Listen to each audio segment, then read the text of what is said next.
إن الحمد لله نحمده ونستعينه ونستغفره ونعوذ بالله من شرور أنفسنا أعمالنا من يهده الله فلا مضل له ومن يضلل فلا هادي له وأشهد أن لا إله إلا الله وحده لا شريك له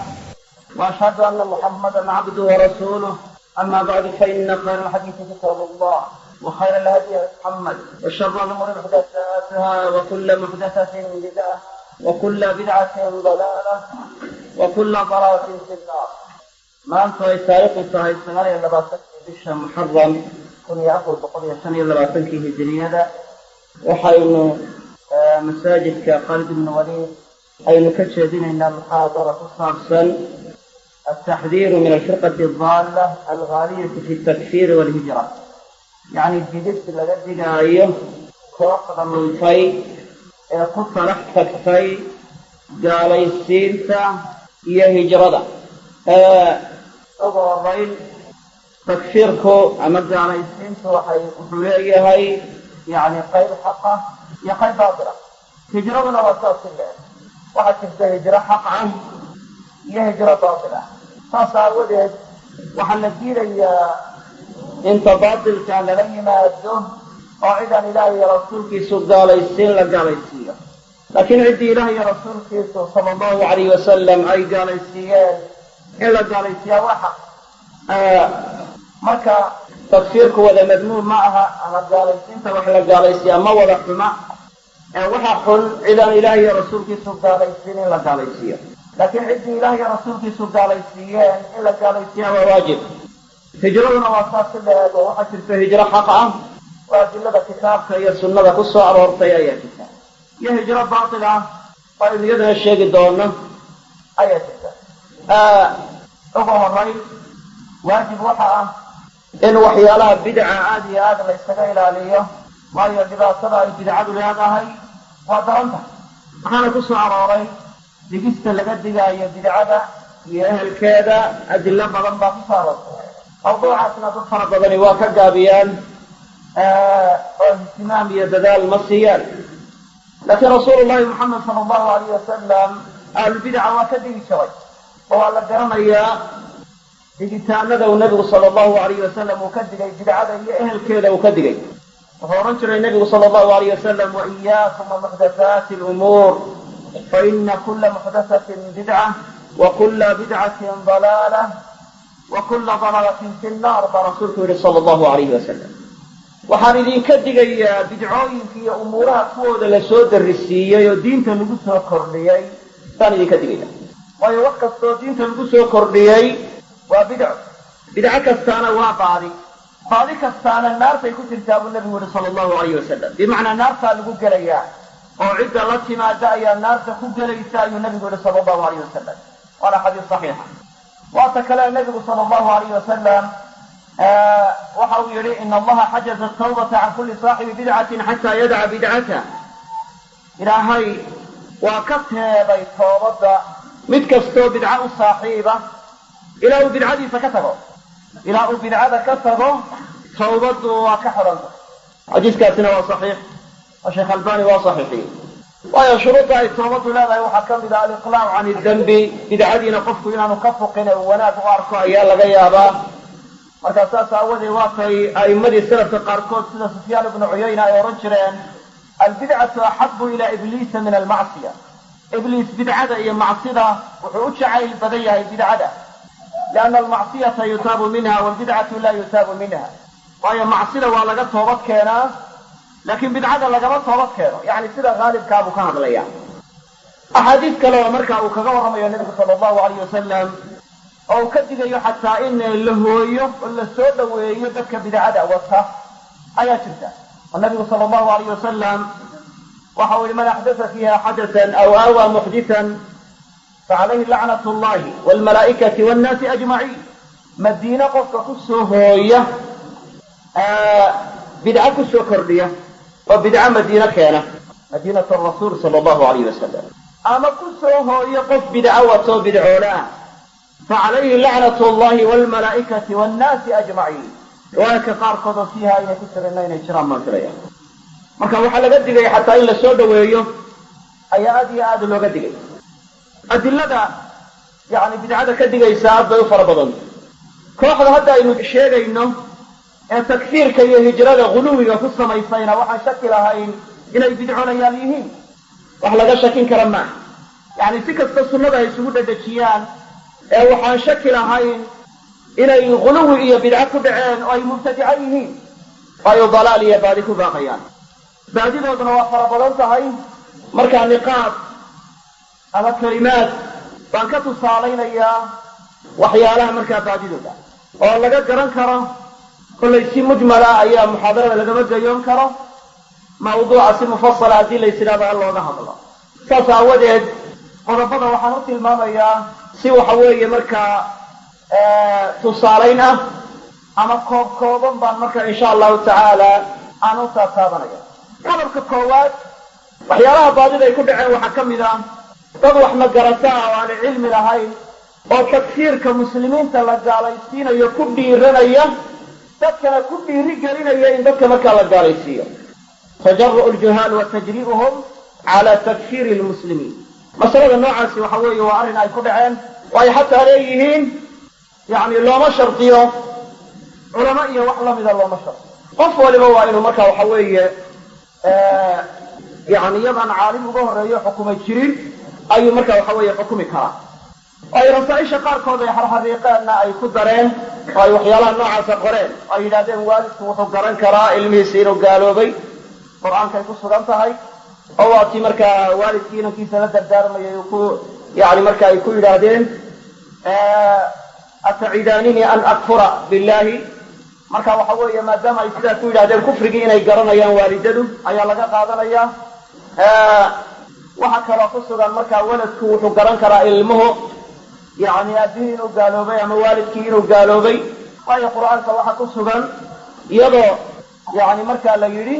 waalidka ha ku adeecin markaa shirkiga iyo gaalnimada marka mar haddii la yidhi waalidka ha ku adeecin shirkiga iyo gaalnimada waxaa laga qaadanayaa inay ubadku xataa garan karaan gaalnimada markaa shardi ma aha inay culama gaalaysiiso ee waxa weeye waa arrin marka uu garan karo yani qof kasta oo markaa muslimiba yani uu garan karo oo fahmi karo wey oo raciyadda iyo shacabku waxay garan karaan madaxdu inay gaalowday waayo nebigu wuxuu yihi sala allahu alayh wasalam waa siday yidhaahdeen yani iyagu u dhigayaane markay leeyihiin shacabku waa iska garan karaa bimacnaa ma kala saarayaan kuwa wax garanayo cilmile iyo kuwa aan cilmi lahayn waayo nebigu wuxuu yihi sala allahu alayh wasalam ila an taraw kufran bawaaxan cindakum min allahi fii burhaan calaa kulli xaal marka hore gaalaysiinta wax la gaalaysiinayo waxaan ka horraysiinayaa dadka qaarkood gaalnimadooda waa mid waadixa oo islaamkiiba uma abtirsan yani mana soo islaamin asal islaamnimo marka hore uma sugnaan marka ciddii asal islaamnimo aynay u sugnaanin oo yuhuuda ama kiristaana ama cid kaloo lamida ama shuuciya ama laadiiniba ah iyo waxyaalaha la midka ah oo aan islaamka marnaba iyagu soo gelin ta noocaasa waxa weeye waa mid waadixa oo ay tahay qof kastoo muslimiba inuu yidhahdo waa gaalo kuwaas waana arrin marka la yaqaano oo aan laga shakiyi karin culammadu markay leeyihiin man lam yukafir ilkaafira aw shakka fii kufrihim aw saxaxa madhabahum fahuwa kaafirna noocaas ayay markaa u jeedaan waxyaalaha qaciyaadka ah bay ka hadlayaan waxay ka hadlayaan kufri qaci ah ama kufaar iyo gaalo kufrigoodu uu qaci yahay oo marka waxa weeye macluum min addiin bidaruura ay tahay inay gaalo yihiin oo diinta daruuro loogu yaqaano gaalnimadooda oo gaalnimadooda diinta loogu yaqaano daruuro kuwa weeye kuwa markaa yani qof kastoo muslimi markaa uu garan karo ama ciddii asal islaamnimo u sugnaatay oo yani markaa lays odhan karo miyay gaaloobeen mise may gaaloobin ta noocaasi marka waxa weeye iyadu waa ka duwan tahay oo waxa marka ay noqonaysaa in la iska hubsado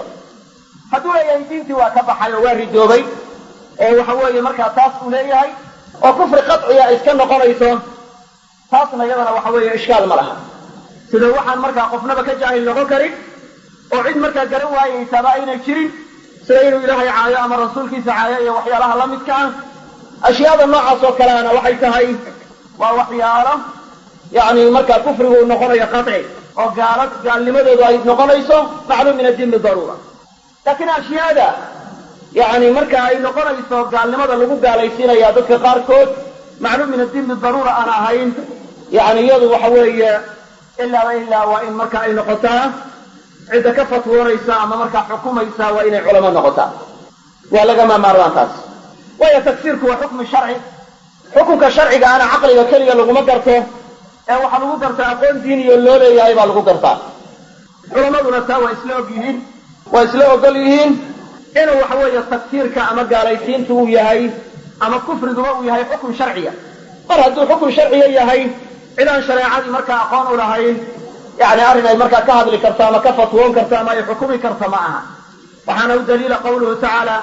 قل إنما حرم ربي الفواحش ما ظهر منها وما بطن والإثم والبغي بغير الحق وأن تشركوا بالله ما لم ينزل به سلطانا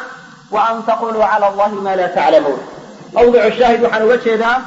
محرمات في شريعة لو حرام في نماية وحكمها وأن تقولوا على الله ما لا تعلمون إن الله كالشيطان وحيدا علمي ورعي ومحرم حرام مديس وقطعي وحكروا إلى هيري ولا تقف ما ليس لك به علم وعن علمك وقصنا إنها الراعي وكاقف كوحو كهض ليين يتايوحو علم أوليهاي أي شرطة واتكال إلهي وحاولي فاسألوا على الذكر إن كنتم لا تعلمون ذاتك مركا وحوي عن علماء أهين مسائش مركا الديني إن علماء ويديان بواجب كوديها فاسألوا على الذكر إن كنتم لا تعلمون قال تعالى فاسأل به خبيرا وهكذا النبي صلى الله عليه وسلم هلا سألوا إذا لم يعلموا إنما شفاء العي السؤال ساس يذهب النبي صلى الله عليه وسلم حلال يا حرام شيء إلا قليل هذا ما بنانا مويانا وح أقول علمي لوليهي ولا تقولوا لما تصف ألسنتكم الكذب هذا حلال وهذا حرام لتفتروا على الله الكذب بل كبر المركة وحوية إلا إذا هذا كفر أما هو كافر يعني وحوية كفره وأشد المركة يعني التحريف أما أشد المحرمات وي شيء لا يحرم في نمي شيء هو إن شاء الله وقال لماذا marka hadii la yeesho shaygaasi waa gaalimo macnaheedu waxa weeye waa xaaraantii ugu weynayd weey ilaahayna wuxuu yidhi walaa taquluu lima tasifu alsinatukum alkadiba hada xalaalun wa hada xaraamun litaftaruu cala allahi kadib yani waxaan marka aqoon aydaan u lahayn yani afkiina ha ka odhanina kaasi waa xalaal iyo kaasi waa xaaraan sidaas yadaa ha odhanina waxaana laynoo sheegay inay noqonayso yani been abuur ilaahay lagu been abuurtay haddii arrinkaa lagu tallaabsado العلامة ابن القيم وحول الكفر حق الله ثم رسوله بالنص يثبت لا بقول فلان من كان رب العالمين ورسوله كفراه فذاك ذو الكفران يعني كفر بمعنى وحوش لا تفسير كي يجعلتين وحق الله يا رسول بسليين نصبان كسقنا هذا هذا الكهبل كما سقنا فلان بايري علام بايري زيد بايري عمر بايري كما سقنا هذا أول كسقنا هذا النص قال الله يا قال رسوله نصكاسنا وإنه يهي نص وحوية مسألة مركا قطسنا يا كفر يقولوا وليبا يا كفر أكبر قرائنتم إذا قطسنا يسوى إنه سلا يهي أما إجماع وكسوغا يهي أما مركا أدلك لو كوتي الماميسية أمارات لو كوشيغا يا كفر وليبا أكبر لو جيدو وهي واحد شرطان ونصوص تكسر وتي أشياء كفر لغو مقعبين لو جيدو كفر دون كفر كسوكا يا كفر قوي تاسنا وبضانتهي علماء أهل السنة أي كل إجماع سيء شيء قاسينه يهي كفر دون كفر أما قال لمدي سنان وأهين كفر أكبر أعكم إذا اثنتان في الناس وما بهم كفر أطعن في النسب والنياحة على الميت برورته ميت كالله برورته قفك الدنتين الله برورته إيه نصب كإلا دلعيه وددك قاركود نسب كودا وحلق الشيء نبي بوحك الشيء صلى الله عليه وسلم قال لمه وعمل يسكوها في قصية قال لماذا سنان أهين كفر أكبر ay tahay kufrun duuna kufrin oo faasiqnimo looga jeedo kufrigii marka waxa weeye ka sokeeyo kufriga weyn sidaas iyada baa lagu kulansan yahay meelo badan oo kale waa ku soo aroortay adilla badan oo kale waa ku soo aroortay wato Abdullah ibn Abbas uu yiri markuu fasirayay waman lam yahkum bima anzala Allah fa ulaika humul kafirun kufrun duuna kufrin wato sidaas iyada ku fasiray uu yiri waa kufrun la yanqulu anil milla waa kufri qofka diinta aan ka saarayn waa kii sidaas yiri saasawadeed in dadka lagu dhiiriyo xidaan kufrigooda iyo gaalnimadooda diinta daruuro loogu aqoonin yani sidaas iyada bay markaa khalad u tahay qaacidadan man lam yukaffir al-kaafira ama man lam yukaffir al-mushrikiinna yani itlaaqeeda ma aha ee waxa looga jeedaa gaalada gaalnimadoodu ay tahay mid diinta loogu yaqaano daruuro ama kufar asliyiin ah ama kufri markaa waxa weeye yani inay diinta ka baxeen oo ay ka ridoobeen diinta daruuro loogu yaqaano oo yani markaa cid waliba garanayso ka jaahilka iyo ka caalimkiiba noocaas ayaa markaa looga jeeda ay ku saabsan tahay. laakiin waxaa jira ashyaa culammadu ay isku khilaafaan gaalnimo ma tahay mise ma aha, sida waxa weeye markaa salaada tegitaanka laga tagay juxuud iyo wax lamida aanu wehelin. culamada ahlu sunnahu waa isku khilaafeen. culamada ahlu sunnaha qaarkood waxay yidhahdeen waa yani kufri akbar, culamada ahlu sunnaha qaarkoodna waxay yidhaahdeen maya waxaa looga jeedaa kufri asqar, sida nusuusta kale kusoo aroortoo kalea looga jeedaa. a'immadii markay isku khilaafeen dee iskumay gaalaysiinayn, oo masalan shaafici iyo maalik iyo markii waxa iyagu ay yidhaahdeen gaal maaha taariku salaadku hadduu qirsan yahay waajibnimada salaada aanu dafirsanayn salaadiina iska kibrin. culamadii kale yidhi waxa weeye waa gaal may odhan muslim baad gaalaysiisay. culamada kale gaalaysiisay laftooduna may odhanin yani shaafici iyo maalik iyo culamada marka aan gaalaysiinin taariku salaadka yani bigayri juxuud yani walaa istikbaar may odhan yani gaal baad gaalnimadiisii ka shakiday oo waxaa kugu markaa rumoobaysa man lam yukafir ilkaafira aw shaka fii kufrihi aw saxaxa madhabahu fahuwa kaafir. yani noocaas may odhan. waxyaalaha yani markaa lagu gaaloobayo ee qofkii markaa asalka islaamnimo usugnaaday uu diintii kaga baxayo, qof markaa daruura un diintii loogu yaqaano inuu diintii ka baxay mooyaane dee haddii kale waa in culamo loo daba fadhiyaa oo culamo la weydiiyaa. fas'aluu ahla dikri in kuntum laa taclamuun baa taalla. yani markaa wuxuu haata nabigu yihi hallaa sa'aluu idaa lam yaclamuu hal anta min alculamaa. kabaabkaa ka hadlaya yani waxaad tidhahdaa ma culamaa tahay, wuxuu odhanayaa daruuratan maya. dee waxa weeye haddaba ka gaabso oo waxa weeye culamada markaa u daba fadhiiso. la yaabka jira waxaa ka mid ah ruux laga yaabo waajibaadkii caynigee saaraa inaanu garanaynin ayaa haddana waxaa dhacaysa inuu ku dhiirado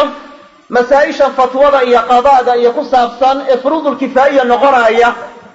inuu isagu ka fatwoodaa laga yaabaa. hebel waa gaal iyo hebel markaa waxawe ma aha iyo wax lamida. umuuraha noocaasina hadday fatwo tahay iyo hadday qadaa tahay mid walba waxaa loo shardinayaa cilmi, inuu caalim yahay. haddii kale uu iska xukumo o iska dhex galo dee wuxuu noqon karaa qudaadii naarta. oo nebigu waa ki yidhi sala allahu alayh wasalam alqudaatu halaata, xadiiska sunanku soo wariyey burayda, waana xadiis saxiixa. kuwa wax xukumaa waa saddex. ha u qaadanu kuwa wax xukumaa marka la leeyahay inuu xadiisku ku gaariyaho keliya dee kuwa markaa maxkamad ruux fadhiya ee dee markaad leedahay hebel waa gaal yani anta qadayta calayhi bilkufri, waxaad ku xukuntay gaalnimo. marka idan waxaad samaysay xukun. marka rasuulku wuxu uhi sala allahu alayh wasalam alqudaatu halaata, kuwa wax xukumaa waa saddex. qaadiyaani fi nnaari wa waaxidun fi ljanna. laba qaadi bimacnaa laba nooco wax xukumaa naartay gelayaan, midna jannaduu gelayaan. rajulun carafa alxaqa faqadaa bihi fahuwa fi ljanna. nin xaqa gartay oo xaqii wax ku xukumay kaasi jannaduu gelaya. wa rajulun lam yacrif ilxaqa waqadaa linnaasi calaa jahlin fahuwa fi nnaar. iyo nin xaqii aan garan oo dadkii aqoon darro ku kala xukumay kaasina naartuu gelayaa buu yihi nabigu sala allahu alayh wasalam. wa rajulun lam yacrif ilxaqa waqadaa linnaasi calaa jahlin. culammadu waxay dhahaan farqi waxaan kala lahayn inuu xaqii bayjaanis ugu beegmo iyo inuu seegaa isku mid weeye. yacni mar layba wuxuu yahay mid ciqaab loogu goodiyey, waayo hadduu xaqii ku beegmayna baktiyaa nasiib buu ugu beegmay, ee miduu garasho waxaan ku yidhi ma aha, waa iskaga beegmay. hadduu waxa weeye markaa khata oo gefana waaba kasii daran yahay. marka ha asiibo ama ha khata'e hadduu jaahil isagoo wax xukumo yani naartuu gelayaa buu nabigu yihi sala allahu alayh wasalam. ka kale saddexaad waa mid xaqii garanayo o xaqa markaa gees maray oo jahli yani markaa waxa weeye jahli arrinku isagaan ka ahayn oo xaqii garanaya ayuu markaa dulmi iyo jawr yani u badheeray oo xaqii inuu gees maro ayuu markaa u badheeray, kaasina naartuu gelaya. marka waxa weeye ruuxa iskaga dhiiranaya baabkan wuxuu halis u yahay inuu noqdo dee min qudaati naar, qaadiyadii naarta inuu ka mid noqdo ayuu halis u yahay, waayo jahli buu wax ku xukumaya. jahli iyo aqoon darro ayuu wax ku xukumaya. marka sidaas aawadeed mas'aladaasna caynkaas weeyaan. adilada soo aroortay ee markaa gaalaysiinta dadka la gaalaysiinayo muslimiinta ah ka digaysa bimacnaa asal islaamnimo wuxuu u sugnaaday waa fara badan tahay, sida xadiista tilmaamaysa man qaala liakhiihi ya kafir aw qaala caduw allah walaysa kadalika ila xarat calayh. yani waxa weeye gaalnimadii isagay kusoo noqonaysaa. waxay kaloo axaadiistu tilmaamaysaa oo nebigu sala allahu alayh wasalam uu yidhi من كفر أخاه فقد وجب الكفر على أحدهما كفر لبدا يعني مدكود أيوم بكو واجبي أما كان قاليسيا قال أما كان وح قاليسينا يا قالوا بيا فقفوا إنه الدين تيسا يعني مركا كو خماره سلاس يدا بين أوهين أو إسكاو صدو يعني أيتهاي وحا ورراي وحانو علم أولهينا أنو مركا كبيرا وحيالها مركا يتلمام أيان إلا أن تروا كفرا بواحا عندكم من الله فيه برهان يعني ما تلمام يسو كفر كسته أو لابد عوين مركا دكو وذا قرنايا هذا جيران مركا كفرية قاركود أو وحيالها إنو سو شيغنايا أو دكو أي فهميان دي وحوية وحيالها مركا يعني أباهن علمي باجرة وخاصة وحين كهضلنا عدة أصل كإسلام لما أصبناتي يعني وحوية قاليسين تلا قاليسين يا وحي كل حرمتي استيفاء الشروط وانتفاء الموانع شرطيان اللي مو قاليسين لها وين لما يسترنتاي موانع دي إسور تاقي لهاي إنو المركة اللي قاليسين وين ماشي كوضا مقنتاي وعسورة وذقف كوينو قال لمن لا يماده أو هدران كو قالوا بي مركة تاسيا دا وين لسكاو صدا تذكنا وحوية ما وضا قرانيان جاهل كودي عالم كودو يعني متعلم كودو ما وضا قرانيان يعني شروطها أي قاريسين تمركا كحرانتها هاي هي موانع لإنها مقناتها تهي هي شروطها إنها وذا شوكتها ما وذا فهميان إذا مركا قرانا يوم باتشروقوا سواقوا علم قاله علماء دا مركا عدي علماء دا أنا هاين وإن بابك النوع ساي كقابستها خاصة عدي أصل كوا يعني أصل كوا إسلام نما هاي أو مسلمينها قول لي دينتي وكردوا بين وكقالوا بين تاسيدا وين هذه هذا ليس قوم صدقاء اللي قلني هنين وحين قرن كرا النبي صلى الله عليه وسلم وحو شاقي دكا قاركود وصوبح الدورة خوارجتو كلمكو كورماي النبي صلى الله عليه وسلم وحو يمرقون من الدين كما يمرق السام من الرمية عصوبح الدورة قرأ صلاة لي صلاة دينا مركا ليسوء هذا صحابي صلاة دينا مركا يسيسار بمعنى سنة يقول صلاة دولة ديرين يندرادي soonkoodi iyo soonkiina yasii doontaan ay xaqiri doontaan bimacnaa idinla yaraan doona qur-aankana waa akhrinayaa oo dhuunta u dhaafi maayo diinta waxay uga mudhsanayaan sida leebku ugaadha lagu garay uga mudhkudo saasoo kale diinta uga mudhkudi doonaan lain adraktuhum laaqtulannahum qatla caad haddaan markaas soo gaadho sidii caadi loo laayo kalaan u layn doonaa buu nabigu yidhi sala allahu alayhi wasalam wa sharu qatla taxta adiimi asamaa buu nabigu yidhi sala allahu alayhi wasalam samada harageeda hoosteeda wax lagu dilo waa kuwii ugu sharka badnaa intaasoo dhan ba iyadoo nabigu ka yidhi sala allahu alayhi wasalam haddana asxaabtii rasuulku khawaarijta may gaalaysiin marka bacdu dawaahira oo aad aragto yaynay kuu kallifin aad ku dhiirato gaalaysiinta markaa qof muslima yani aad gaalaysiinayso bimacnaa asalkiisu islaamnimo ahaa waa inaad aad iyo aad isaga hubsataa oo waxa weeye markaa ay noqotaa mid aad taxadir badan ku samaysay markii la weydiiyey cali bn abi aalib khawaarijta waxa uu yidhi oo lagu yihi magaala waxa uu yidhi min alkufri faru gaalnima watay ka carareen buui yani cali bn abi aalib baa khawaarijta la weydiiyo la yidhi magaala markaasuu wuxu uhi min alkufri faru gaalnima watay ka carareen buui bimacnaa gaalama ma munaafiqiin ba adaabaa lagu yidhi markaasuu munaafiqiintu laa yadkuruuna allaha ilaa qaliila ilaahay in yar mooyaane in kale xusi maayaan kuwana har iyo habeenba ilaahay bay xusayaan har iyo habeenba ilaahay bay xusayaan marka halka waxaa ka muuqanaysa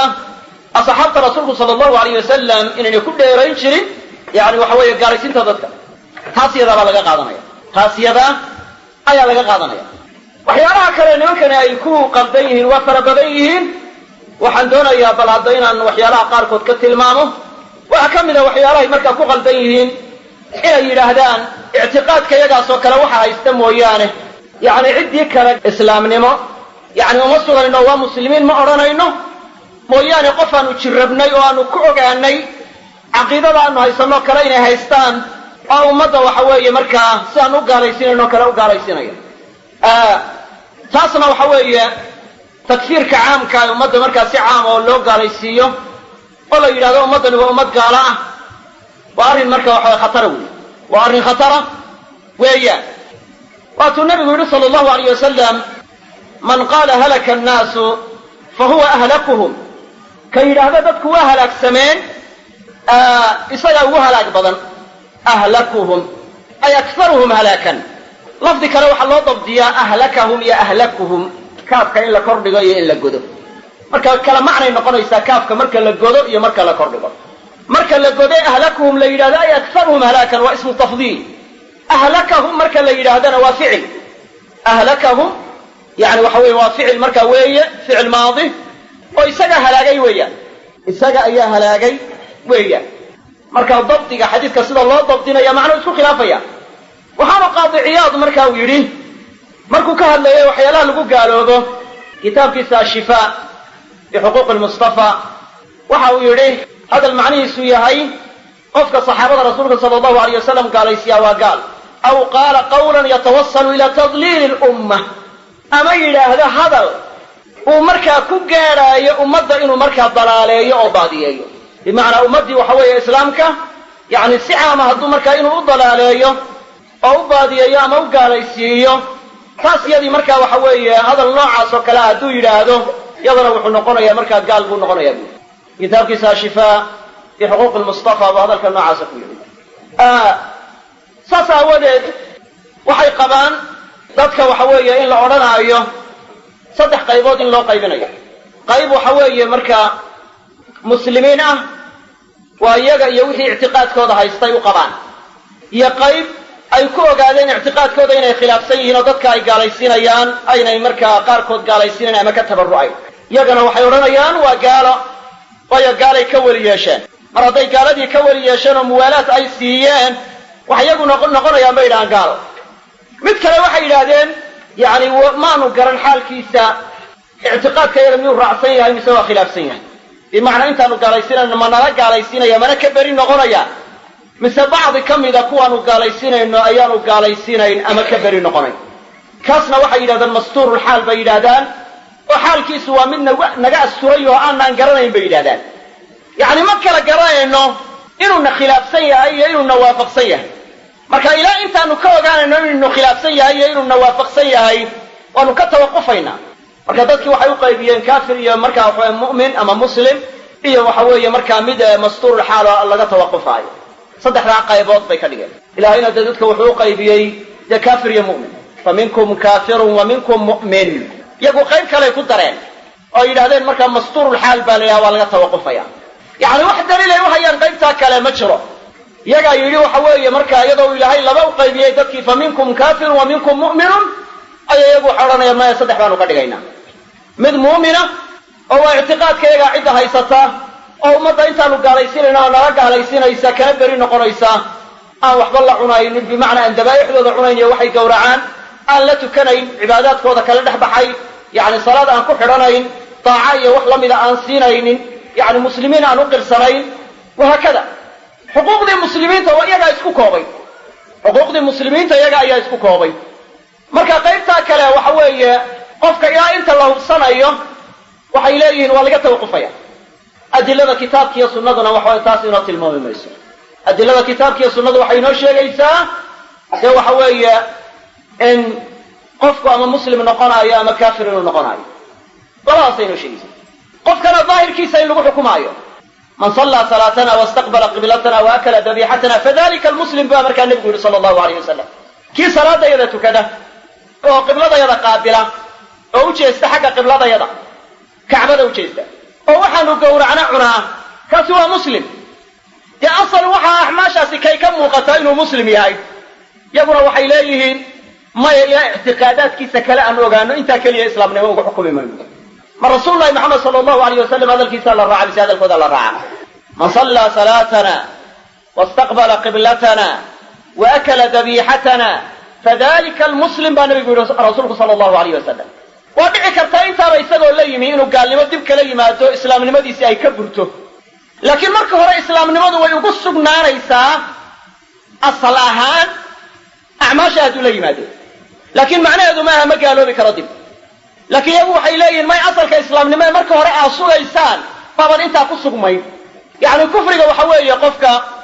haddii islaamnima u sugnaato kufriga iyo gaalnimada dib lagaga xukumaa wuxuu noqonayaa kufru ridda kufri asliya noqon maayo waana kala axkaam waa kala duwan tahay halkaa weliba aan sii iftiimiyo waxaa jira islaamnimada marka laga hadlaayo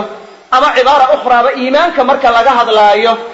waxaa jira iimaan xaqiiqiyo qofka anfacaaya oo uu aakhiro markaa waxa weeye ku helaayo yacni waxtar ama inuu naarta gala kaga badbaadayo ama inuu naarta ku waaro kaga badbaadayo ka maxaa la yidhahdaa iimaan xaqiiqiya baa la yidhahdaa iimaan dhab ah waa iimaanka aakhiro qofka anfacaya iimaanna waxaa la yidhahdaa iimaan xukmi ama islaamun xukmi islaamnimada xukmiga ama iimaanka xukmigaahi waa ka duwan yahay iimaankii xaqiiqiga ah ahlu sunna waljamaaca markay iimaanka tacriifinayaan waxay yidhahdaan aliimaanu qawlun wa camalun wa ictiqaadun ama aliimaanu qawlun wa camalun iimaanku waa qawl iyo camal bimacnaa waxa wanaagsan ee lagu hadlaa waa iimaan waxa wanaagsan ee la ictiqaadiyo ama la sameeyaana waa iimaan iimaankaa dhowrka wax ka kooban waxaa la yidhahdaa iimaan xaqiiqi baa la yidhahdaa waana aliimaanu naafic iimaanka qofka wax taraayo wey marka waxaa jira haddaba iimaan xukmi wax la yidhaahdo oo xukumkii iimaan ama islaamnimo inay ku dareerto taasi waxa weeye iyadu dee kama koobna khasladaha saddexdaa kama koobna oo lama odhanayo iimaan xukumista qofka loo xukumaya waa qawl iyo camal iyo ictiqaad ee xukumista iimaan ama islaamnimo daahira ama marka waxa weeye iimaan xukmiya loo xukumayaa yadu waxa weeye waa iqraar weeye labadaa mas'ala dad fara badan iskaga qaldamay kooxda hadda aynu ka hadlaynona dadka iskaga qaldameen ee iskaga darsameen iimaanka xukmiga iyo iimaanka xaqiiqiga ama islaamnimada daahirka iyo islaamnimada markaa qofka anfacaysa dadka iskaga qaldameen bay ka mid yihiin marka xaaladda aynu leenahay hadday markaa qofku u ashahaato islaamnimo waa loo xukumayaa ama iimaan xukmiya waa haystaa oo axkaamta muslimiintu waa ku dareeraysaa markaynu sidaa leenahay ma aha ictiqaadulmurji'a inuu kaasi yahay ictiqaadkii murji'ada inuu kaasi yahay ma aha siday dadka qaarkood ismoodsiiyeen ee waa siday markaa qabaan ahlu sunna waljamaaca qaatibatan dhammaantood waa siday qabaan oo waxay leeyihiin qofku hadduu markaa waxa weeye markaa la yimaado iqraarkii yani waxa weeye islaamnimadu waa u sugnaanaysa hadday markaa dib ka caddaato wax gaalnimo ah inuu la yimi ama ictiqaadsan yahay amaba uu sameeyo kufriga markaa loo sugaya wuxuu noqonayaa kufru ridda laa kufrun asliyun kufri diinka noqoshaa weeye oo riddaa la yidhaahdaa laakiin kufrigii asligaa maaha islaamnimo waa soo galay laakiin waa ka baxay baa la odhanayaa kooxdan aynu sheegaynaa waxyaalahay aada ugu celcelisa waxaa ka mid a dadku ashahaada macnaheeda garan maayaan shardina waxa u ah qofku markaa waa inuu garanayaa ashahaada macnaheeda ashhadu an laa ilaaha ila allahu macnaheeda waa inuu garanaya markaasay dabeedna markaa tilmaamayaan shuruudu laa ilaha illa inay 7 tahay aqwaashii culamada ay soo qaadanayaan markaasay waxay odhanayaan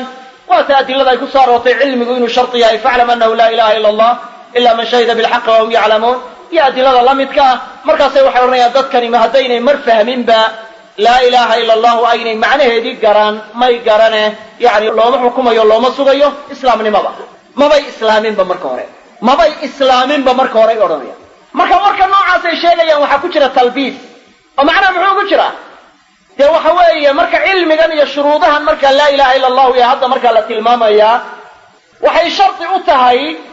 shahaadada qofka anfacaysa aakhiro saas aawadeed 7 shardiba haalibkoodu waxa weeye haalibkoodu waxay ku saabsan yihiin waxyaalo markaa qarsoon oo qalbi ah hadday maxabbo tahay hadday ikhlaas tahay hadday yaqiin tahay hadday cilmi tahay wahaakada inqiyaadku wuxuu leeyahay qayb daahir iyo qayb markaa waxa baatina marka waxa weeye qofku hadduu ashahaato islaamnimadii waa loo xukumaya shahaadateyinkii la yimaado marka islaamnimadii loo xukumo lama imtixaanayo lama odhanayo bal hadda waxaa ka warrano waxa maxaad ka qabtaa islaam maxaad ka tahay yani khawaarijtaa lagu yaqaano inay dadka dariiqada intay istaagaan imtixaanaan waatay ahlu sunna odhan jira almixnatu bidca imtixaanku waa bidco marka waxa weeye xaalaad markaa mucayana oo xaaja keensatay ayaa markaa meelaha yani dadka qaarkood la yidhaha la imtixaano laakiin si itlaaq oo caama in loo imtixaano dadkaba yani tan noocaasi waa bidco waa dalaal waxay culammadu sheegeen qofku markuu ashahaato oo shahaadateynka qiro hadduu kadib yidhaahdo islaamnimo ugama jeedine ma ictiqaadsanayna waa iska idhi warkaa uu yidhi waa iska idhi lagama aqbalayo inuu iminka gaalooba baa la xisaabinaya waxaa la odhanaya markii hore waad islaamtay iminkana islaamnimo waad ka noqotay xukum islaam hadduu jiro kufur riddaa laga jarayaa man baddala diinahu faqtuluuh waa in la dilaa laakiin haddii la maba islaamin maxaa ka dhalanaya waa lee faraha laga qaado waxoo yahuudiyadiisiibu ku jiraa dee hayo jizyadii sidii noo siiun baa la odhanaya haddii qudro iyo awood lagaga qaado la leeyahay ya warka uu leeyahay anigu islaamnimo ugama jeedin hadda waa shahaatay shahaadatenkii buu la yimid markaasuu hadda wuxuu yidhi anuu maba garanay macnaheeda ama maba ictiqaadsanay ama islaamnimo ugama jeedin cayaayir bay iga ahay culamadu waxay yidhahdeen hadalkaa dambe uu ka daba keenay uu ku gaaloobay gaalnimadaasna ma aha tii hore uu ku sugnaaye waa kufru riddo waa muslim diintii ka noqday haddaba fiirso yani aslama bilkalima kelmadda waa ku islaamay kelmadda kale uu ka dambaysiiyena diintii buu kaga baxay oo wuxuu ku noqday murtad bal hadda aqwaasha culamada wax ka mid a aan maqashiyo waxa uu yihi sheekha la yidhahdo ibnu salaax oo culamadii qarniyadii dhexe ka mida imaam nawowi ka horreeyey ayaa nawowi wuxuu kaga soo rurayaa sharxa muslimka inuu ibnu salaax yidhi wa xukmu lislaami fi daahiri sabata bishahaadatayn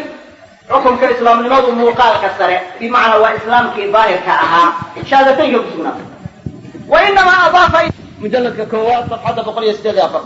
waxaan uga jeedaa islaamnimada daahirkii xukum ahaan waxay ku sugnaatay shahaadateynka wuxuu yidhi markaa saaxib aliqnaac kutubta muctamadkaa buu ka mid yahay markaa xanaabilada wuxuu yihi wain ata alkaafiru bishahadatayni uma qaala lam urid ilislaama saara murtaddan wayujbaru cala alislaami nafsan xijaawi shiikha la yidhahdaa leh oo kitaabka alifay marka iqnaac wuxuu ka mid ahaa kutubta muctamadka ee xanaabilada waana kitaab weliba markaysaga yani wuxuu mutamayiz ku yahay baabu ridda marka la joogo kufriga aad iyo aad buu uga warramaa sidaas aawadeed ibnu cabdilwahaab iyo aad bay usoo qaadan jireen oo markaa u ictimaadi jiro xajaawi wuxuu yidhi wain ata alkaafiru bishahadatayni hadduu la yimaado uma qaala lam urid ilislaama islaamnimo ma rabin waa iska idhi saara murtaddan ma rabintan uu yidhi diintii waa kaga baxay shahaadataynka waa ku soo galay ma rabintan hore uu yidhi marka waxa weeye dhabiga ma ahay oo ma rabin murtad buu ku noqonaya diintuu kaga baxaya laakiin kufrigii hore uu markii hore ku jiray kuma jire waa mid cusub oo kale ridda ah wayujbaru cala alislaami nasan islaamnimadana waa lagu khasbaya oo waxaa loolaya imaa inaad soo islaamto iyo imaa in gaalnimo lagu dilo mansuur albahuuti isagoo sharxaya wuxuu yidhi liannahu qad xukima biislaamih falam yuqbal rujuucu waayo islaamnimadiisa ayaa la xukumay oo shahaadateynka lagu xukumay noqoshada uu ka noqday lama aqbalaayo kashafu lqanaac can matni aliqnaac mujalladka shanaad safxadda 156 yani taxqiiqa sinaawi dabca uulaa caalamu lkutub lagu taabacay mansuur albahuutina waxau ahaa yani kutubta fiqiga uu alifay yani markaa mansuur albahuuti maxamed ibn cabdilwahaab iyo markaa ardaydiisa iyo aad bay u ictimaadi jireen oo hadday tahay rawd lmurabbaca iyo hadday tahay kashaaf alqanaaca iyo aad bay u cuskan jireen oo kutubta muctamadkaaba agtooda ka ah wuxuu kaloo mansuur albahuuti yidhi isagoo ibnulqayim ka soo raraya walaa yaftaqiru fi sixati lislaami an yaquula addaakilu fiihi ashhadu an laa ilaha illa allah wa ashhadu ana muxamadan rasuul ashhadu lafdiga inuu raaciyo yani shardi ma ah bal law qaala laa ilaha ila allah muxamadun rasuulu llah kaana musliman biitifaaq hadduu yidhahdo laa ilaha illa allah muxamadan rasuulu llah yani muslim buu noqonaya waana la iswaafaqsan inuu ku islaamayo ibnulqayim buu hadalkaana ka soo raray mansuur albahuuti kashaafu lqanaaca safxadda waxa weeye markaa 154 ee mujalladka shanaad hadalla badan oo kaloo la midi waa jiraan wuxuu yihi ibnu najaar alxambali oo 972 dhintay wain kataba kaafirun ashahadatayni saara muslima iska da af inuu ka yidhaahdee hadduu qalinka ku qoro qalinkuu ku qoray shahaadateynka ashhadu an laa ilaha illa allah wa ashhadu anna muxamadan rasuulullah wuu ku islaamaya muslim buu ku noqonaya 972 buu waxa way dhintay waayo qoraalkii waxa weeye iyo markaa odhaahdii maqaamkeedii bay tegaysaa walaw qaala aslamtu aw ana muslimun aw mu'minun saara musliman hadduu yidhahdo aslamtu ama ana muslimun aw mu'minun uu yidhahdana muslim buu noqonaya falaw qaala lam urid alislaam aw lam actaqidhu ujbira cala alislaami yani waxa weeye hadduu yidhahdo islaamnimo uma jeedin ama maba ictiqaadsanayn waa iska idhi islaamnimada waa lagu khasbaya oo waxaa la odhanaya ama islaam ama murtadnimaa lagu dilaya marka waxa weeye taasna waxay ku taallaa muntaha iraadaadka waa kutubta marka waxaa fiqiga muctamadka ee xanaabiladu ka mid yahay mujalladka shanaad safxadda 172 ibnu xajar alcasqalaani waxa uu yidhi fatxulbaariga markuu ka soo warramay inay salafku qabeen iimaanku qowl iyo camal iyo marka waxa weeye ictiqaad inuu yahay oo tasdiiq lafdiga ka cabiray markuu hadalkaa ka soo warramay oo muctasiladana uu soo sheegay iyo say qabaan ayuu wuxuu yihi wahada kulluhu kama qulna binnadari ila ma cinda allahi tacaala wa ama binnadari ila ma cindana faliimaanu huwa aliqraaru faqad ibnu xajar alcasqalaani waxa uu yidhi saaxibu fatxi ilbaari taa dhammaanteed aynu soo sheegnay ee firaqu ku kala tageen ee ahlu sunnuna qowl iyo camal iyo markaa tasdiiq ay yidhaahdeen waxa weeye waa marka la eego iimaanku ilahay agtiisa waxa uu yahay bimacnaa iimaanka ilahay agtiisa qofka ka anfacaya ayaa markaa sidaas ah وأما بالنظر إلى ما عندنا مركا لقى أكتين مياه فالإيمان هو الإقرار فقط. إيمان وحل ليلة إقرار كمركا لقرأ شهادتين كآية ليلة فقط كريئة. فمن أقر أجريت عليه الأحكام في الدنيا ولم يحكم عليه بكفر إلا إن اقترن به فعل يدل على كفره كالسجود للصنم كي قرأ شهادتين أحكامتي واللي قد ريرين يعني مركا إسلام لما الدنيا لك لو من حكومة يقال لما مويانا إنه كل ما رأتوا فعل خصوصين قال لما ديس سيدا صنم إنه سجود مركا وقت الماما قفكم مركا وحوية إنه كو إسلام شهادتين قرالك وقرأي واتمركا يعني محمد بن شهاب الزهري وتابعين تكمل يقول الإسلام هو الكلمة إسلام هو كلمة دوي بمعنى وحوش هذا كلمة هدو يهلا وكو إسلامية لكن معنى هذا ما إلا الدين أيوه ما فرحة لك قاضي هدو كلمة يهلا كلمة هدو يهلا وحي مركا نقول إيسا مدي يعني مركا لغو الأمر واجبات كينو ليماد هذيك أنا وحوي أحكامتي شرعية هيد باوتالا يعني إلا بحق الإسلام وتحديث كسار ورطي مركا أحكامتي الإسلام كما لغو إجبارية والأمر بعد هذه الكلمة لكن الإسلام لماذا محاله بحكمية كلمة له بحكمية مسألة النوع سي مركا سداسة وحلقة الريبا على المسألة مسألة waxay tahay ruuxa marka murtadka gaaloobay ee diinta ka baxay waxa uu ku gaaloobay haday tahay shay gaar ah oo dafiray waajib uu dafiray ama xaraan uu xalaashaday iyada waxa weey illa xaraantii uu xalaashaday waa inuu marka i'tiqaadiyaa inay xaraan tahay oo uu yiraahdo waxaan rumaysnahay inay xaraan tahay oo waan ka noqday inay xalaal tahay waajibkii uu dafirayna waa inuu ka noqdaa oo uu yiraahdo waajib weeye farala waa waajib oo yani hadii laga tago waa lagu dambaabaya مسألة النوع سواء لقربها أو حوي يدو وحي نقريسا مسألة مركا مستثنى ني نقريسا أما وحي كلا وحي نقريسا إنه وحوي الشهادتين كو إسلام أشهد أن لا إله إلا الله وأشهد أن محمد رسول الله ابن تيمية هذا المركا وحوي النوع وحوي كل شيء مجموع فتاوى مجلد التضباط صفحة أفر بقولي شنية ثمانية الأفر بقولي لحته أو واضحين يا هذا الكوحوي الإسلام هو الكلمة إن لوجت هذا كلمة الإسلام لماذا كل سوق ليا لكن أن لوجت هذين وحوي مركا كلمة ذاتو إلى ظفرها لقى قاضية أني معني الواحد مركا أدلة كل صعرة طي إقرار كشهادتين كلام فرق بلنتاي وكيف تصنع باللا إله إلا الله أحاديث وحوي صحيحين وصحابة قاركود يضل تقال لقول شرة من وحوي مركا مسلمين تعادوا لبعتيه يعني هيا وحوي مركي سيفتي لكرقب تيوحوا لا إله إلا الله أشهد أن لا إله إلا الله مركا زود بددلي أقتلته بعدما قال لا إله إلا الله ما واحد يشمرك لا إله إلا الله ويريد بديه مركز يا رسول الله إنما قالها متعوذا مركز فكيف تصنع باللا إله إلا الله لا إله إلا أساس قصمين إساء لا إله إلا الله سيدات قصمين إساء أحاديث كلا وحيت الماما إساء أفلا شققت عن قلبه حتى تعلمها قالها أم لا قلبي يسات تحدك يعني وحوية يعني أدلة ناس يعني والقا قادم أما وحوية دقالك مركز صحابة أي لا دقال مانع الزكاة يعني تاس waxay ku saabsan tahay diin zakadii ay dafireenna waa kufru ridda macnaheedu maaha qofka la ilaha illa allah ilaada ma gaaloobi karo waxaan leenahay asalkii islaamnimo waa u sugnaaday laakiin markii dambe ay ka noqdeen oo ridoobeen oo gaaloobeen hadii zakada waajibnimadeedii aynay dafirinna oo inay bixiyaan un bay ka baqeeleen ay tahayna waxay noqonaysaa dagaalka lala dagaalamay yani shariicada in loo hogaaminayo ayaa lagu dagaalamay laakiin macnaheedu maaha in la gaalaysiinayo qitaalkooda banaan laakiin qatligoodu ma banaanayn marka taasna waxa weeye saas weeye tafsiil badan bay leedahay لكن كلمة كوبان بان هذا كل خير. وحيارها يعسكران وحكم إذا إلى إلهدان وحى يعني مركا علماء قاركود الشيخين إن يعني مركا قف أشهاته إلا اختباره. مركا ما دام علماء قاركود يطاش الشيخين إلا اختباره الله صايا مينها هاي إنسان مركا اختبار كانوا الشيخين إنه مينها هاي. فاس وحي تجوابته يدو مايا علماء قاركود أريجا مركا إلهدان مراد كي يوجد شيئين مايا هاي إنسان يدنكو وضع. وحافظ ابن حجر العسقلاني بهذا كان نوعاسا يعني مركا وحوي laga sheegay yani marka yiri baan u jeedaa hadalkaas markuu yirina isagu sidoo u waday de waxa weeye waa qof marka ashhadu an la ilaha illa allah yiri oo laakiin ku darin wa ashhadu anna muhammadar rasuulullah wa ashhadu anna muhammadar rasuulullah baan ku darin marka sadoo uu yiri waxa la isku khilaafay ma la xukumayaa islaamnimo mise looma xukumayo marka sidoo khilaaf baa ku jira yani war raajix la laakiin waxa weeye haddii mas'ala u fiirsato waxay ku saabsan tahay hadduu yiraahdo kaliya ashhadu an la ilaha illa allah faanu raa'in wa ashhadu anna muhammadar rasuulullah laakiin wa ashhadu anna muhammadar rasuulullah markuu raaciyo xaaladda taasi waa ka duwan tahay hadalka xaafid ibn xajarna waxa weeye waxa sii cadaynaya naqliga dambe uu soo naqlinayo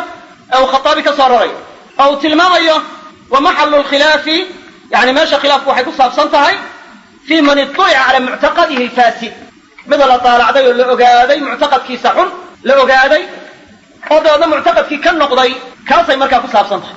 في من اطلع على معتقده فاسد معتقد كي سحمام لأجادي طيب تاسي كصابصنتها هذا معتقد كي كان نقضي أو يلوان كان نقضي ما لا أخبر يا كان نقشة أو شيء مثل ما أخبري يعني حافظ ابن حجر هذا الكاس صور ريا ده الخطابي وحورنا إياه يعني وحول كاسا ليسكو خلافه وأما من جهل كي لقى جاهل نقضي مركا معتقد كيسا يعني وحول أحكام الإسلام كظاهر كاين لقد دريرين أيه وبمعنى لا أخبر أيه فليسكوها فقصية أيها ليسكوها فقصية وحول مركا وحول حافظ ابن حجر سوى خطابي كسور ريا وفي الحديث أن من نظر الإسلام أدريت عليه أحكامه الظاهرة ولو أصر الكفر في نفس الأمر ومحل الخلاف إنما هو في من اطلع على معتقده الفاسد فأظهر الرجوع هل يقبل منه أم لا وأما من جهل أمره فلا خلاف في إجراء الأحكام الظاهرة عليه يعني وحوي مجلد كاللبائية صبناده فتح البارقة صفحة لبقى صدحية سقاشا أي هذا الكاس مركا كويالا مركا وحوي حالة ليسكو خلاف سيئة واتها لكن معتقد فاسد أوليه أو كان نقضي كان لأغان يعني وحوي يسقى وأما من جهل أمره فلا خلاف في إجراء الأحكام الظاهرة عليه يعني سلاس أي مركا حافظ ابن حجر العسقلاني مركا أشاري أمورها مركا وحوية مركا كلمة المامنة وحيتهاي وحيالها مركا السماية وحكم إذا إن آيات كقارة كسوة دقاء المسلمين تودني شدان ومثلا يعني أرنكي وفارق معتبر يودي حيايه وصيدة قارة سمين جران يسلي المسلمين توصمين يعني حقيقة أهان أي فرق يودي حيايه تودني شنيان سيدة خوارج تاي سمين جران سيدة بخاري صحيح سكسة أروريي وكان ابن عمر يراهم شرار خلق الله عبد الله بن عمر وحوارك الشراي خوارج سينيهين خلق إلهي كوه بشرك بضم وقال إنهم انطلقوا إلى آيات نزلت في الكفار فجعلوها في المسلمين وحيري وحي مركا أتغين آيات قال لك السودقي عبد الله بن عمر بأرنيا يعني وحي عبد الله بن عمر بن الخطاب رضي الله عنهما أي أرنيا هذا الكاس إنهم انطلقوا إلى آيات في الكفار فجعلوها في المسلمين انتو شراء الخلق كل شيء أيولي آيات قال لك السودقي المسلمين تدور صاريا حافظ ابن حجر العسقلاني وفي فتح الباري أرنيا سند كي كنفسه بنتهاي يعني ابن عمر وصحيح سنده صحيح بورنيا مجلد كاللبية الرادة في الباري كي أغلب بقول يشان يسقاشن دار الريان وحيانا أصلا وحكم إذا إن مركا وحوي اللود اللي شدع آيات بدن يعني مركا قال ذا سيدا آيات كتلماما وحوي مركا قال ذا إن يقاركوز جهراء آيات إن اللود اللي شدع مركا وحوي مركا مسلم كي إسلام نما يعني مركا وحوي أصل كيسو أي إسلام نما أهي ودينا الشيء قال لما جهلي وقود عي waxay u daliishanayaan in marka loo cudur daaray aayaadkii gaalada ku soo digay faariq mu'tabarana dawdahaya waxa la mid ah oo lam yahkum min anzal Allah falaykum al-kafirun waxay u daliishanayaan yani marka muslimiinta ay u daliishanayaan oo bimaana ciidan marka waxa weeye xukunkii Ilaahay dafirsanay hadii waxa weeye xukunkii Ilaahay uu dafiro qofku ama uu ku dheeleelo ama waxa weeye marka uu xaraantii xalaal ka dhigo ama waxa weeye marka uu يعني حراشي مركا قطعي قاعد وحاران كديغو اما شرعي وسميستي وشرع الله كما غعابو صور كاسو دان اسكو خلاف سناي قال لي متى ايتنا لو دليشن كرو لكن وحيارها وحي انا هين ان لو دليشدو oo la yiraahdo waxa weeye marka wala la yaxkum man zala farakum al-kafirun ba soo galayso waa kufri akbar waxay noqonaysaa tii khawaarijto kale noqonaysaa tii khawaarijto kale noqonaysaa waliba waxa jira xadiis saxiix oo nabiga sallallahu alayhi wasallam oo muslim ya imam ahmed soo wariyeen ya abu daawud oo tilmaamaya saddexda aayadood nabiga sallallahu alayhi wasallam inuu yiri hiya fil kufari kullaha saddexda aayadood ba gaalada ku saabsan tahay wama lam yaxkum man zala farakum al-kafirun wama lam yaxkum man zala farakum al-fasiqun ومن لم يحكم بما أنزل فأولئك هم الظالمون صدق آيات فنبي يقول هي في الكفار كلها نبي محمد باسيدا يري صلى الله عليه وسلم إلى أين واتوا يري لتبين للناس ما نزل إليه يسأل مبين هاي عدينه مركا ما دام يسأل مبين هاي عدينه الشريعة أو القرآن كثير بيامينه وحين يقول بيامينه دين مركا الله مفسر يا قال صور كاينو الشيخنا حتى إنه تحرينا وحكم كإلهي إنه ضفره أو إلى ضوح الواجب معها مشرع معها أما وحوي مركا وحارانتي مركا يسافروا حلال واعتقاديه أو إلى ضوح حلال أما حلاشي وحارانتي نمايه قطعي قاهي أشياء النوع عصا أما كفر وبنايه أما شريعتي كل استيزاء كل الليلة ashyaada noocaasi waa kufri akbar waana la isla ogolyahay sharcigu samaysta dejistay oo markaa waxa iyagu ay samaysteen oo wadci ah oo kii ilaahay aan ahayn haddii waxa weeye ay yidhaahdaan waa sharcullah ay ku magacaabaanna yani iyadana saas si leeyahay waa kufri akbar oo tii yuhuud oo kale aayaadkan waa loo daliishan karaa laakiin haddii kale daliishadka aayaadka loo daliishanaya waxay noqonaysaa inطalaquu ila aayaati fi lkufaari fajacaluuha fi lmuslimiin hadalkaa aynu sheegnay hiya fi lkufaari kulluha dad badan waxay moodaan inuu saxaabiga bara ibnu caazib uu yidhi laakiin ma aha waxa weeye nabiga sala allahu alayh wasalam hadalkiisi wey waa tafsiirkii nebiga nebi maxamed baa sidaa ku fasiro o sidaa yidhi waxaana weliba markaa sii bayaaminaysa haddii riwaayada markaa muslim yani aada istiraahdo sariix kuma aha markaa inuu nebigu yidhi ee daahirun bay ku tahay oo waa ku markaa muuqaal badan tahay laakiin kuma cadda aada istiraahdo riwaayada imaam axmed musnadkiisa kusoo wariyey baa sariixa ku ah ku cad sida qoraxda ugu cad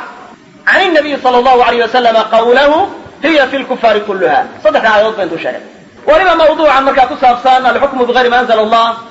dee waxa weeye waxaa jira ijmaac ay culammadu markaa ku ijmaacsanaayeen suwarkii aynu sheegnay wixii aan ahayni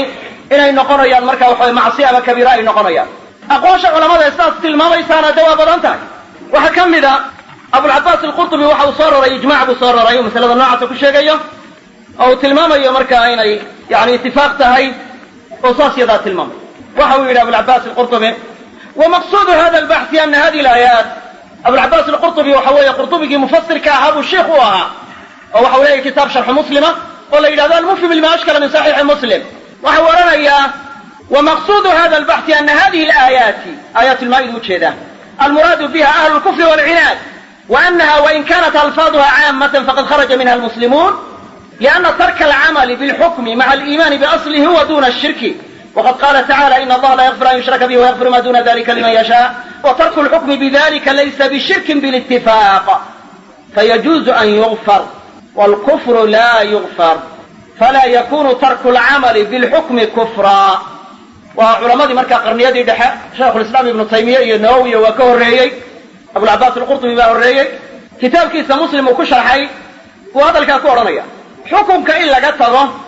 yani iyadoo asalka markaa la rumaysan yahay xukunka in lagu camal falo sharaa'icda camaliga ah laga tago shirkiga waa ka fogaysaa ilaahayna wuxuu yidhi ina allaha laa yakfir an yushraka bihi wayakfiru ma duna dalika liman yashaa wa tarku lxukmi bidalika sidaa looga tago sidaasi waa maxay waa maca aliimaani biaslih laysa bishirkin bilitifaaq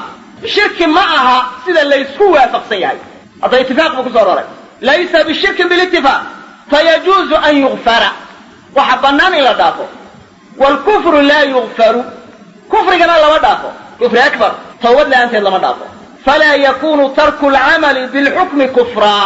waxaa hadalkaa ku yidhi almufhim lima ashkala min saxiix muslim mujalladka shanaad safxadda 117 ilaa 118 imaam ibn cabdilbar waxa uu yihi waajmaca alculamaau cala ana aljawra fi lxukmi min alkabaa'iri liman tacamada dalika caaliman biruyat في ذلك آثار شديدة من السلف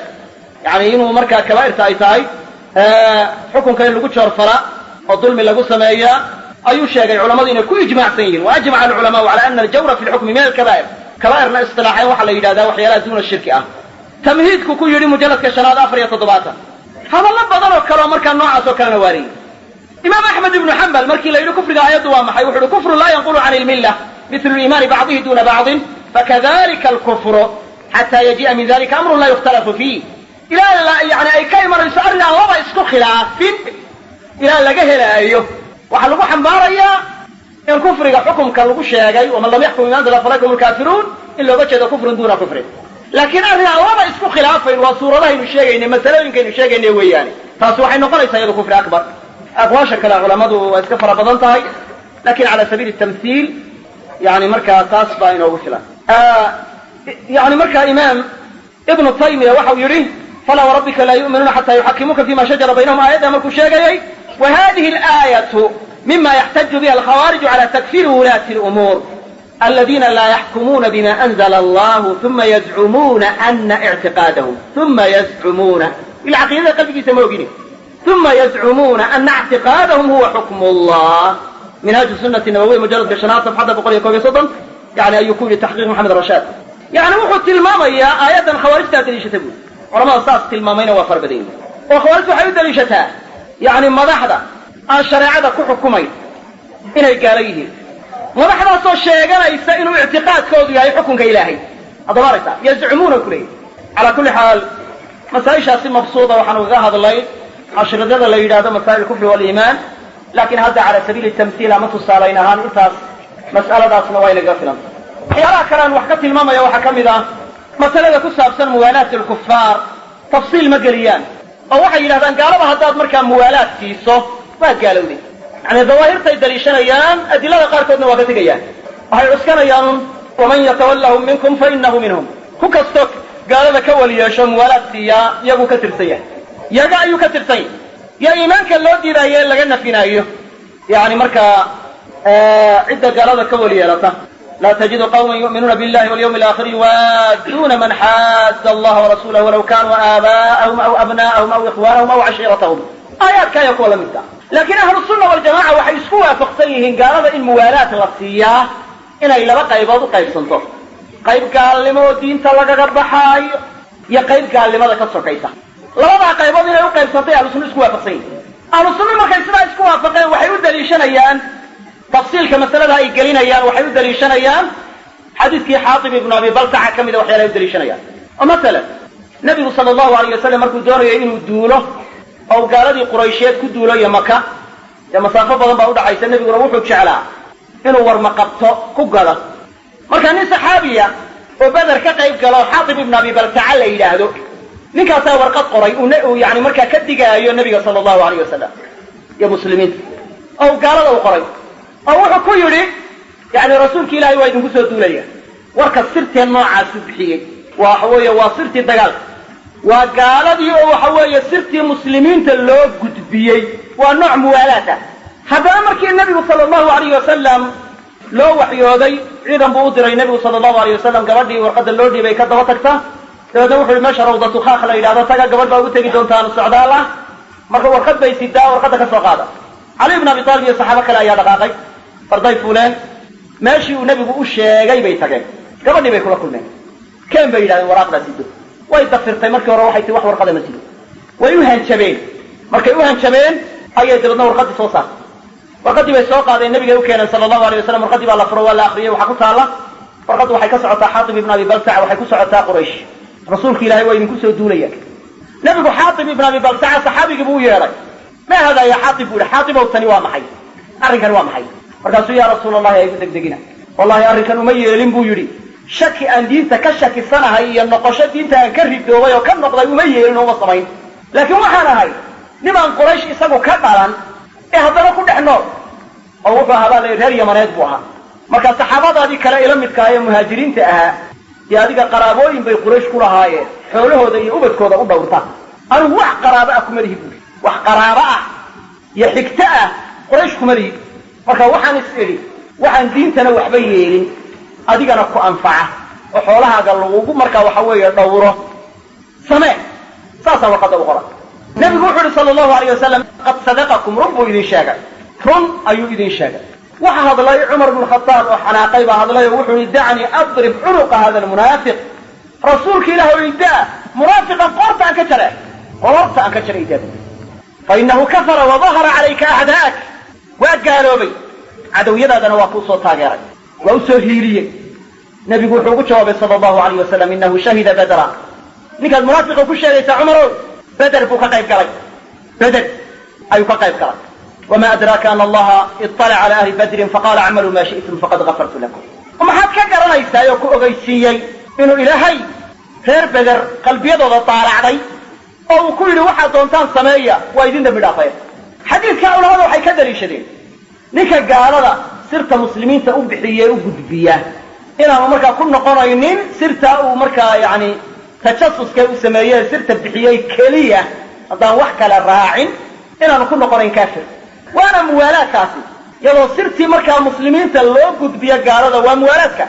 وحكو صدقت قوله تعالى يا أيها الذين آمنوا لا تتخذوا عدوي وعدوكم أولياء تلقون إليهم بالمودة وحين علماء إلى سبب نزولكم وقطعي الدخول في الآية سبب نزولكم إلا آية كسودك ليس سبب تيدا وسوق ذكريا إلا إذا يسوى كبحصية مصورة قلها مركا موالاة الكفار والسمائية وحكم ذا يعني حاطب بن أبي بلتعة هذا لكم قالوا بي قربا وحي إلهي يعني مانع ودي ذي وحي هاي غير بدر بوك قيب قال وموانع كفر وحكم إذا بدر لك قيب قال جوابت والله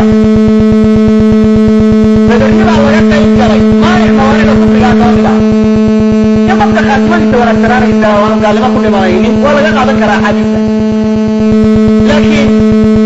حتى فعلا بعد حدود الشرع قاعد وكدعه وهي أحكام تأثير ولا لا وكلية سلامة بن مضعون وحواها صحابي بدر كذب قال هذا نمط خمرك حلال شرعي ويقول خمرك حلال فيها ليس على الذين آمنوا وعملوا الصالحات جناح فيما طعموا آيات الدليشدي فيما طعموا آيات الدليشدي وحمرك وحوي صحابة أيلادين وأيضا خطبت كنا وكوانيين خرج من التأول كاسياي بأشياءين وحيلادين أعطيك النقويان هل دلو سواء كل من صحابة اسمه خلافين هذو كم نقدنا حد كهلا جرب مركا الله ما أورن يعني بدر بكرة جلسنا قال لي ما لو قلت لي فرضا وتقديرا هذا يبيع لها إنه كان نقويا ولا دليل لها لكن مركا روح عن صورة قال هاي من بدر كتب قالي إنه قال لي ما كنت أنت واحد عكرمه مركا على كل حال نبي كمار صلى الله عليه وسلم حاتب ابن أبي بلتعة واد قالوا هذا الصلاة إسلام والإسلام لماذا عصبه ريسي هدو قالوا واد انت كبحينا وحي عيدين لقول هذا الصلاة إسلام معصوم لقد وكينا إنه يتايبا لقى ثاني واتكلم مذاهبته مركا يكاهد الأيام مثلا كسا سيجاسوس كمسلم كاف سرت مسلمين تقالوا لأقود بيا أفلت مذهبه وحي كمرا سيهين ما هو حوالي مركا مياه لدينا يا مسوا لدينا جاسوس كي مسلم كأهاي مركا سرت مسلمين تقالوا أقود بينا يوبحينا يعطي لقبطه ما لدينا يا مسوا لدينا لما مذهبه حيلا ولا دينا لما مذهبه وحيلا لما دينا قولنا إيه ولا دينا قال لي ما لدينا ما يورم مركا وحوالي وحي وجه دان وحوالي يعني حد نماء ما التعذير بوجه له مركا على كل حال مثلا مركا موالاة الكفار كصيغة تفصيل كوكسو جاي ساسية دا مركا ويان يعني مركا إمام الشافعي نواشة جاي مثلا مركا كوسا بسن جاسوس كا إن وحوي مركا وكوب قالوا لي الملة كذا بحي أو وحوي مركا وحوي سرت مركا مسلمين تا إن لوجد بيا قالوا بالله سيء يعني وحوي مركا كفر ما أبورنا حديث حاتم بن أبي بلتعة أيام الدريشنية يعني مركا وحكورنا يا هذا الكاس يعني مركا كتاب كيس كا يكورنا يا أو مركا كشرية هذه أقول نحن حسنين مسألة النوع هذه حتى اللي يلانون فقط شوابية وأرموا قد صدقكم نبي بوجه له وحوي باطن كيس وجه هاي دراتي أيام مركا وقطع قضي مركا قال لي مضو وحورنا يا وحوي أتو باطن كيس كل حكم وحنا قلنا المنافقين ترى إنه باطن كودا وقال لي ماذا كوا جه إنه كل حكم لها مركا وحوي ظاهركم بكل حكم من والبا صار الإمام الشافعي علماء شيخ الإسلام ابن تيمية يا علماء كانوا أساس ضعية المامين أقواش علماءنا وفربضان تاعي ابن تيمية هذا الكيس من لفظ بقية الله وحكم إذا مجموع الفتاوى مجلد كتضلات صفحات شنب قرية لبيا لباطن إلى شنب قرية صدح لباطن مع أنه عصا كانوا كتل المامية ولاة الكفار إن مركا وكسو جاية هاي التفصيل أي شيء وحورنا إياه إن شعب الإيمان قد تتلازم عند القوة ولا تتلازم عند الضعف ابن تيمية وصادلك فإذا قوي ما في القلب من التصديق والمعرفة والمحبة لله ورسوله أوجب بغض أعداء الله كما قال تعالى ولو كانوا يؤمنون بالله والنبي وما أنزل إليه ما اتخذوا أولياء وقال لا تجد قوما يؤمنون بالله واليوم الآخر يوادون من حاد الله ورسوله ولو كانوا آباءهم أو أبناءهم أو إخوانهم أو عشيرتهم أولئك كتب في قلوبهم الإيمان وأيدهم بروح منه وقد تحصل هذا الكلام ابن تيمية وقد تحصل للرجل موادتهم لرحم أو حاجة فتكون ذنبا ينقص به إيمانه ولا يكون به كافرا كما حصل من حاطب بن أبي بلتعة لما كاتب المشركين ببعض أخبار النبي صلى الله عليه وسلم وأنزل الله فيه يا أيها الذين آمنوا لا تتخذوا عدوي وعدوكم أولياء تلقون إليهم بالمودة وكما حصل لسعد بن عبادة لما انتصر لابن أبي في قصة الإفك فقال لسعد بن معاذ كذبت والله لا تقتله ولا تقدر على قتله قالت عائشة وكان قبل ذلك رجلا صالحا ولكن احتملته الحمية ولهذه الشبهة سمى عمر حاطبا منافقا فقال دعني يا رسول الله أضرب عنق هذا المنافق فقال إنه شهد بدرا فكان عمر متأولا في تسميته منافقا للشبهة التي فعلها وكذلك قول أسيد بن حضير لسعد بن عبادة كذبت لعمر الله لنقتلنه إنما أنت منافق تجادل عن المنافقين هو من هذا الباب وكذلك قوله أدعو على كل حال صفحة دواشيغنا ومجلد كتضبات فتاوها شنبقل إيا اللبيا اللباطن إلى شنبقل يصبح لا وقلت المامية وحديعي كرتا إن مركا أي وحاسشون ننكا أما قفكا إنو قالتش على هذا قرابة أما دلوتش على هذا مركا وحي نقرأ يسادم بإيمانك يسكون نقصام أيه وقد تحصل للرجل موادتهم لرحم أو حاجة فتكون ذنبا ينقص به إيمانه ولا يكون به كافرا. dabeedna marka waxa way adiladaas ayuu daliishaday. ala kulli xaal masalada tafsiil badan baa ku jira, laakiin tilmaan ahaan qadarkaasi taana waa kaga filan yahay. masaa'il kale oo fara badan ay kullu sayihiin baa jira. marka insha Allah ta'ala waqtiga dhacay marka kullay xalqad labaad ama mar labaad jalsa labaad baa insha Allah ta'ala jiri doonta oo dib la idin kala soo socodsiin doona. wallahu a'lam subhanahu